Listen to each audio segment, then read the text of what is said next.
अतीक अहमद के हत्याकांड को लेकर बैरिस्टर असदुद्दीन अवैसी साहब ने कर दिया है बड़ा खुलासा। दोस्तों, बैरिस्टर असदुद्दीन अवैसी साहब अतीक अहमद और अशरफ और असद को लेकर जो खुलासा किया है, उस खुलासे को जब आप सुनेंगे और देखेंगे तो आपके भी होश उड़ जाएंगे, इसलिए कि इस खुलासे के बाद योगी आदित्यनाथ जी परेशान हो जाएंगे। तो दोस्तों, हम आपको वीडियो को दिखाएंगे ही, लेकिन आप सभी का एक बार फिर से स्वागत है AIMM डेली न्यूज़ चैनल में। दोस्तों, आप अगर AIMM डेली न्यूज़ चैनल पर नए हैं तो सबसे पहले आप AIMM डेली न्यूज़ चैनल को सब्सक्राइब करें और बेल आइकन को जरूर दबाएं, इसलिए कि ऑल इंडिया मजलिस इत्तेहादुल मुस्लिमीन से जुड़ी हुई हर एक छोटी बड़ी खबर को हम इस चैनल पर अपलोड करते हैं। आप आसानी के साथ हर एक खबर को देख पाएंगे। दोस्तों, बैरिस्टर असदुद्दीन अवैसी साहब ने इस वीडियो में जो खुलासा किया है, वो खुलासा ये है कि बैरिस्टर असदुद्दीन अवैसी साहब को जो समर्थन मिला है सऊदी के किंग का, उसके बाद बैरिस्टर असदुद्दीन अवैसी साहब ने मीडिया से बात करते हुए ये कहा कि ये सोची समझी साजिश थी। योगी आदित्यनाथ जी खुद मुस्लिमों के विरोध हैं, यानी मुसलमानों के खिलाफ वो कार्रवाई करते हैं। अगर यहीं पे मुस्लिम के जगह कोई हिंदू भाई रहते तो इस तरह का घटना नहीं होते यहाँ पर। तो चलिए देखते हैं बैरिस्टर असदुद्दीन अवैसी साहब लाइव आकर क्या कुछ कह रहे हैं और योगी आदित्यनाथ जी पर किस तरह से प्रहार करते हुए नजर आ रहे हैं बैरिस्टर असदुद्दीन अवैसी साहब।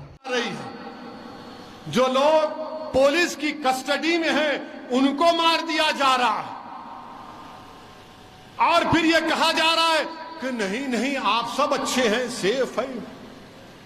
अमेरिका जाकर बोला जाता है, यह पैगाम दिया जाता है, you are good and happy, yes we are good and happy, मगर आपसे खुश नहीं है जो हुक्मरान है। अरे हथकड़ियों में है, जंजीरों में है और गोली मार रहे हैं।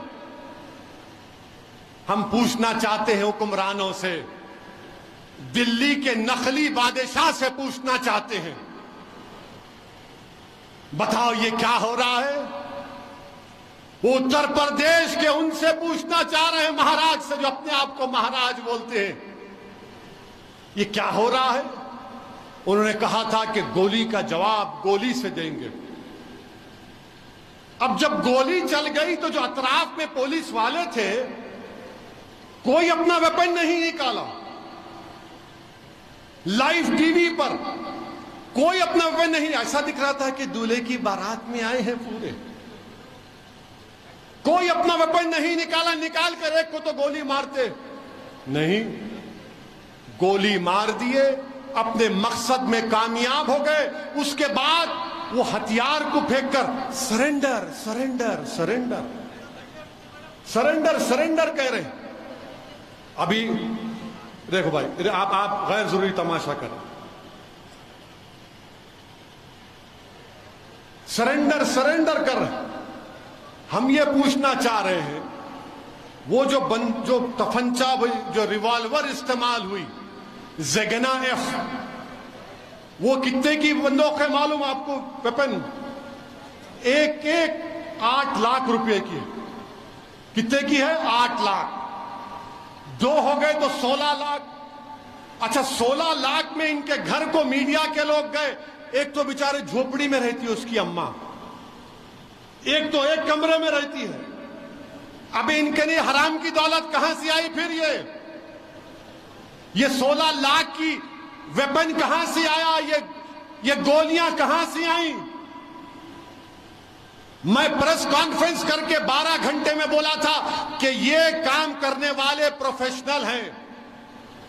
जिस तरीके से मार रहे थे, अगर कोई रिवॉल्वर चलाना जानता है तो वो बताएगा कि जिस हाथ का उनका पोजीशन था, जिनका उनका जिस्म का वजन था, जब गर्दन झुकाकर मार रहे थे, वो बता रहा है कि वो प्रोफेशनल है। मैंने कहा था इस बात को, और 2 दिन पहले हिंदुस्तान टाइम्स के अखबार में एक रिपोर्ट आई कि एक पुलिस के आईजी हैं विजय शंकर सिंह ने कहा कि इनको कम से कम 1 महीने की ट्रेनिंग दी गई थी। 1 महीने की ट्रेनिंग दी गई। उसी रिपोर्ट में कहा गया कि ATS के ऑफिसर ने कहा कि इन्होंने इन दोनों को मारने से पहले कम से कम 500 राउंड की ट्रेनिंग लिए।